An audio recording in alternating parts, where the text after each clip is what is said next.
नमस्कार, मैं डॉक्टर अभिजीत। आज जिस टॉपिक के बारे में मुझे आप लोगों को इन्फॉर्मेशन देनी है वो है प्रोस्टेट कैंसर के ऊपर। तो ये एक बहुत ही कॉमन और बढ़ता हुआ कैंसर है। इंडिया के बाहर तीसरे नंबर पे आता हुआ कैंसर है, जो वर्ल्ड में थर्ड मोस्ट कॉमन कैंसर है।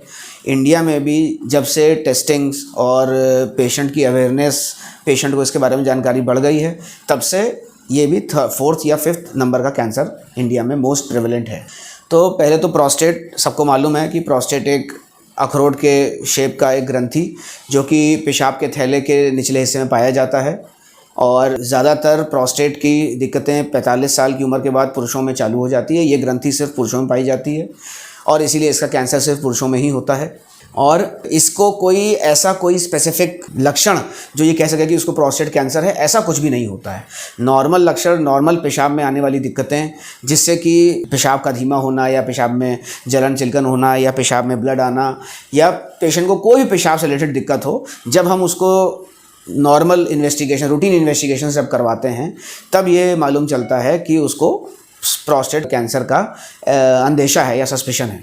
तो प्रोस्टेट की प्रॉब्लम्स, जिसे बीपीएच कहते हैं, वो तो 45 से 50 साल के बाद पुरुषों में ज़्यादातर चालू हो जाती हैं। मगर प्रोस्टेट कैंसर जो होती है बीमारी, ये और लेटर स्टेज की और आगे की स्टेज की बीमारी है। करीब 65 साल के बाद पुरुषों में इसको पाया जाता है, इसको तभी डायग्नोस करते हैं उस समय पे। तो जब भी हम किसी पेशेंट, मेल पेशेंट जो हमारे पास आते हैं, जब हम रूटीन इवैल्यूएशन करते हैं, तो जब उनको यूरिनरी कंप्लेंट्स होती हैं तो हम कुछ रूटीन टेस्टिंग, जैसे कि अल्ट्रासाउंड कराना, जैसे कि लैट्रिन के रास्ते से चेक करना प्रोस्टेट को, जिसको डिजिटल रेक्टल एग्जामिनेशन कहते हैं, ये करना, ब्लड के टेस्ट कराना, जैसे कि सीरम पीएसए टेस्ट होता है। जब किसी टेस्ट में कोई गड़बड़ी दिखती है, तब हम लोग मन में एक सस्पिशन आता है कि शायद इनको प्रोस्टेट कैंसर है। अब हम अगर किसी को सस्पिशन है तो हम लोग कैसे पता करें कि आपको प्रोस्टेट कैंसर एक्चुअली में है, कि वो सिर्फ एक इन्फेक्शन है जिसको प्रोस्टाइटिस कहते हैं, या फिर सिर्फ पेशाब में रुकावट है जिसको हम लोग बीपीएच कहते हैं, बिनाइन प्रोस्टेटिक हाइपरप्लेसिया। तो ये पता करने के लिए ये ज़रूरी है कि सारे पुरुष जो कि 45 से 50 साल के ऊपर हैं, वो साल में एक बार अपना चेकअप किसी भी यूरोलॉजिस्ट से ज़रूर कराएं, जिससे कि उनको ये मालूम चले कि उनको प्रोस्टेट से कौन सी प्रॉब्लम हो रही है। तो जब हम रूटीन जांच कराते हैं और जब हम उसमें जब एक स्पेसिफिक टेस्ट होता है पीएसए, जिसे कहते हैं प्रोस्टेट स्पेसिफिक एंटीजन, जब इसकी टेस्टिंग कराते हैं और जब वो बढ़ा हुआ आता है, उसी के साथ में जब हम डिजिटल रेक्टल एग्जामिनेशन के द्वारा मरीज़ को एग्जामिन करते हैं, तब हमको ये मालूम चलता है कि प्रोस्टेट कैंसर का सस्पेशन है कि नहीं है। उसको और कंफर्म करने के लिए कि प्रोस्टेट कैंसर है कि नहीं, हम लोग आगे के टेस्ट कराते हैं, जैसे कि एमआरआई, जैसे कि बोन स्कैन, जैसे कि पेट सीटी। इन जांचों से हमारा सस्पेशन बढ़ता है। मगर फाइनल डायग्नोसिस, मतलब पूर्णतया से ये मालूम करना कि किसी को प्रोस्टेट कैंसर है कि नहीं, उसके लिए बायोप्सी करना आवश्यक है, जिससे कि हम लोग प्रोस्टेट के बहुत ही छोटे छोटे टुकड़े शरीर से निकालते हैं, उसको जांच के लिए एक पैथोलॉजी सेंटर में भेजते हैं। वहाँ से उसकी रिपोर्टिंग आती है जो ये बताता है कि इसमें प्रोस्टेट कैंसर है कि प्रोस्टेट कैंसर नहीं है। अगर है तो एक बहुत ही स्पेसिफिक स्कोरिंग होती है, जिसे कहते हैं ग्लीसन स्कोरिंग। उसके द्वारा हम पता करते हैं कि उसकी सीवेरिटी या उसकी तीव्रता कितनी है शरीर के अंदर। तो प्रोस्टेट बायोप्सी कराने से पहले ज़्यादातर ट्रांस रेक्टल अल्ट्रासाउंड, जिसे कि प्रोस्टेट को देखा जा सकता है, या फिर और स्पेसिफिक मल्टी पैरामेट्रिक एमआरआई, ये जो दो टेस्ट होते हैं, इनसे हम लोग एमआरआई के द्वारा प्रोस्टेट को देख सकते हैं कि क्या उसके अंदर कोई कैंसर के लक्षण, क्या कोई नड्यूल या कोई ऐसी चीज़ दिख रही है जो कि हमको ये अंदेशा देती है कि ये प्रोस्टेट कैंसर की तरफ है। तो अब जब हमारा सस्पेशन हो गया कि हमको लग रहा है कि प्रोस्टेट कैंसर, तो हम लोग प्रोस्टेट बायोप्सी करते हैं। कुछ रूटीन टेस्टिंग कराई जाती है, जिसके बाद हम लोग एक प्रोस्टेट बायोप्सी करते हैं। प्रोस्टेट बायोप्सी एक ऐसा टेस्ट होता है जो आप हॉस्पिटल या क्लिनिक पे डॉक्टर की जा सकते हैं, वो वहीं पे प्रोस्टेट बायोप्सी लेके आपको घर भेज सकते हैं 2-3 घंटे के रखने के बाद। इसकी रिपोर्ट आने में करीब 7 से 10 दिन लगते हैं। एक बार रिपोर्ट आ जाती है, टेस्ट कन्फर्म हो जाता है, उसके बाद जैसे किसी भी अन्य कैंसर में ये पता करना ज़रूरी है कि कैंसर अपनी जगह पे सीमित है, मतलब वो प्रोस्टेट में लोकलाइज्ड है, या वो प्रोस्टेट से बाहर चला गया है, मतलब एक्स्ट्रा प्रोस्टेटिक हो गया है, या फिर वो शरीर के किसी और अंग में वो फैल गया है, जिसको हम लोग मेटास्टैटिक बीमारी कहते हैं। ये 3 तरीके की चीज़ हमको पता करनी है।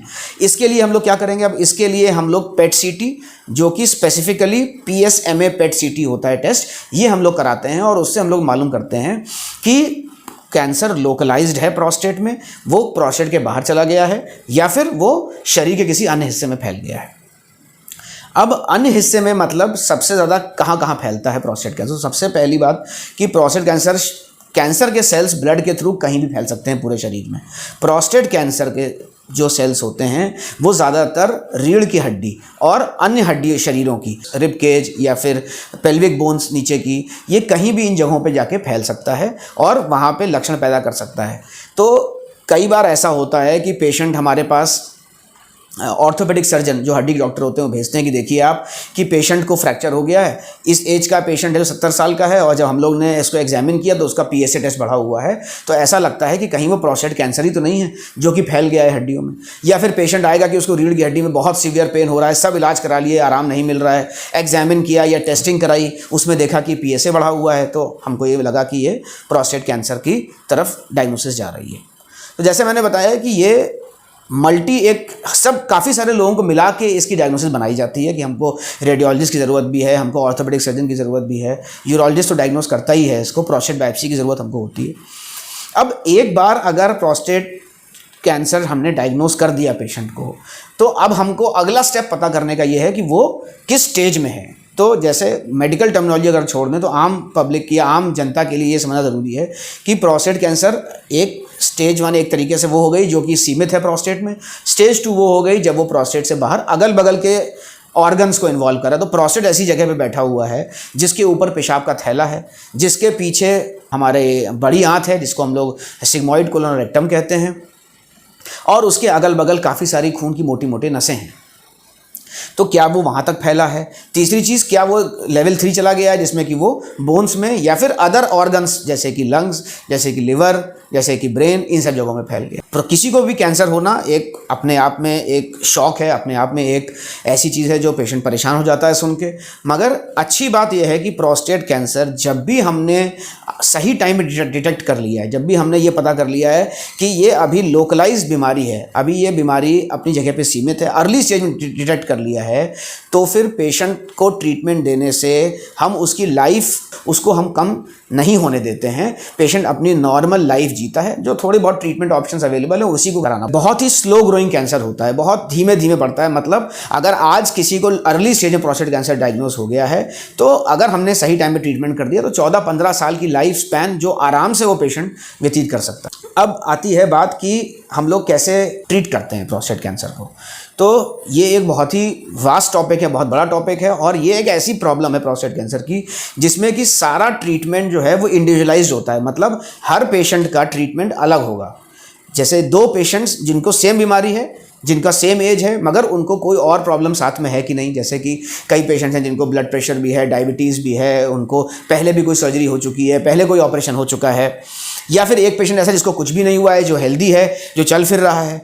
तो अब इन दोनों को प्रॉब्लम सेम है, सेम स्टेज की बीमारी है, मगर ट्रीटमेंट दोनों का अलग अलग हो जाएगा। तो प्रोस्टेट कैंसर का ट्रीटमेंट इंडिविजुअलाइज्ड होता है। उसमें ये पता कराया जाता है कि हम कौन सा ट्रीटमेंट ऑफर करें जिससे पेशेंट को कम से कम दिक्कत हो और मैक्सिमम उसको बेनिफिट मिले। तो मोटी मोटी तौर पे जैसे किसी भी और चीज़ का ट्रीटमेंट है, एक ट्रीटमेंट मेडिकल है और एक ट्रीटमेंट सर्जिकल है। मेडिकल ट्रीटमेंट उन लोगों में जिनको कि ऐसा लगता है कि जिनकी लाइफ एक्सपेक्टेंसी या लाइफ स्पैन 10 साल से कम का है, उसमें हम लोग कोई मेजर सर्जरी उन पेशेंट को ऑफर नहीं करते हैं। हम लोग कहते हैं कि आप मेडिकल ट्रीटमेंट लीजिए। हाँ, जो पेशेंट यंग एज के हैं, जिनको की लाइफ एक्सपेक्टेंसी ज़्यादा है, कोई प्रॉब्लम नहीं है, जो ऑपरेशन करा सकते हैं, उनमें रेडिकल प्रोस्टेक्टमी नाम का एक ऑपरेशन होता है जिसके द्वारा हम लोग उस प्रोस्टेट की ग्रंथि को निकाल सकते हैं, बाहर भेज सकते हैं निकाल के, और जो बचा हुआ पेशाब का थैला है उसको पेशाब के रास्ते से जोड़ सकते हैं। उन पेशेंट्स को जो ऑपरेशन के लिए मना कर देते हैं, जो कहते हैं कि हमको ऑपरेशन नहीं कराना है, उनके लिए फिर मेडिकल थेरेपी है। जो मेडिकल थेरेपी है उसमें ये होता है कि हमको हार्मोनल ट्रीटमेंट देना है पेशेंट को, और उसके साथ में रेडिएशन पेशेंट को ऑफर करना है। तो जो पेशेंट जिनको ये, तो आपको रेडिएशन ऑन्कोलॉजिस्ट से या मेडिकल ऑन्कोलॉजिस्ट से डिस्कस किया जाता है कि इस पेशेंट के लिए इस एज में, इस स्टेज में कौन सा ट्रीटमेंट ऑप्शन हम लोग दे सकते हैं, उसको हम लोग उस तरीके से ऑफर करते हैं, और उसका वो ट्रीटमेंट 3-3 महीने में पेशेंट को फॉलोअप करा के, उसका PSA करा के फॉलो करते हैं कि अब उस ट्रीटमेंट का रिस्पॉन्स कैसा आ रहा है। कई बार जैसा हम लोग अपने क्लिनिकल प्रैक्टिस में देखते हैं, जो पेशेंट हमारे पास आते हैं वो ज़्यादातर उस स्टेज में आते हैं जब वो कैंसर ऑलरेडी अपनी जगह से अन्य हिस्सों में शरीर के फैल चुका होता है। तो इसको हम लोग मेटास्टैटिक प्रोस्टेट कैंसर कहते हैं। हम लोग अपनी ओपीडी में, कानपुर में या फिर रिमोट एरियाज़ में, जहाँ पे उतनी रिमोट एरियाज़ मतलब गांव की तरफ में जहाँ पे उतनी फैसिलिटीज़ अवेलेबल नहीं है अल्ट्रासाउंड की, ब्लड टेस्टिंग की, वहाँ पे ज़्यादातर पेशेंट तब आएगा जब उसको बहुत सीवियर पेन हो रहा होगा या उसको कोई बहुत पेशाब के रास्ते से ब्लीडिंग हो रही होगी, आपने जाँच कराया, देखा ये तो कैंसर और फैल चुका है। तो इसमें भी निराश होने की ज़रूरत नहीं है, क्योंकि जो ट्रीटमेंट्स ऑप्शन अवेलेबल हैं दवाइयों के द्वारा या रेडिएशन के द्वारा, उसके द्वारा हम उनको उस कैंसर को उस स्टेज पे रोक सकते हैं, उसको हम बढ़ने से रोक सकते हैं, पेशेंट को ऐसा ट्रीटमेंट दे सकते हैं जिससे उसको पेन में रिलीफ मिल जाए, पेन में आराम मिल जाए, और जितना भी जीवन है, जितना भी उनको लाइफ स्पैन बचा है, वो कम से कम पेन फ्री हो, मतलब पेशेंट को पेन ना हो, क्योंकि पेन एक ऐसी चीज़ है जो परेशान करती है जब कैंसर हड्डियों में चला जाता है। तो जैसा मैंने बताया कि प्रोस्टेट कैंसर का ट्रीटमेंट आपको डॉक्टर से मिल के समझ के सारी प्लानिंग के साथ अपना ट्रीटमेंट करवाना पड़ेगा। ये लेके चलिए कि 65 साल की उम्र के बाद प्रोस्टेट कैंसर ज़्यादा कॉमन है। 80-90 साल की उम्र में अगर हम सब पेशेंट्स का टेस्टिंग कराएंगे तो कुछ ना कुछ प्रोस्टेट कैंसर के एलिमेंट सब में मिलेंगे। उसमें हम लोग जनरली कोई इतनी एडवांस्ड एज में जनरली कोई ट्रीटमेंट ऑफर नहीं करते हैं। हम लोग कहते हैं कि आप इसको छोड़ दीजिए, और हम लोग वॉचफुल वेटिंग करते हैं। हम लोग पता करते हैं कि क्या हो रहा है, कैसे बढ़ रहा है। जिस समय लगता है कि उसका प्रोग्रेशन बढ़ रहा है, तब हम लोग ट्रीटमेंट स्टार्ट कर देते हैं। तो आपको जब भी कोई ऐसा लगे लक्षण की प्रोस्टेट में दिक्कत हो रही है, या घर में कोई ऐसा पुरुष था जिसको प्रोस्टेट कैंसर की वजह से प्रॉब्लम थी, तो आप अपना चेकअप कराने यूरोलॉजिस्ट के पास ज़रूर जाएं, अपने आप को दिखवाएं, अपना डिजिटल रेक्टल एग्जामिनेशन कराएं, अल्ट्रासाउंड और ब्लड टेस्ट कराएं, और जब कोई ऐसा सस्पेशन होता है तो फिर आके उसका ट्रीटमेंट करवाएं।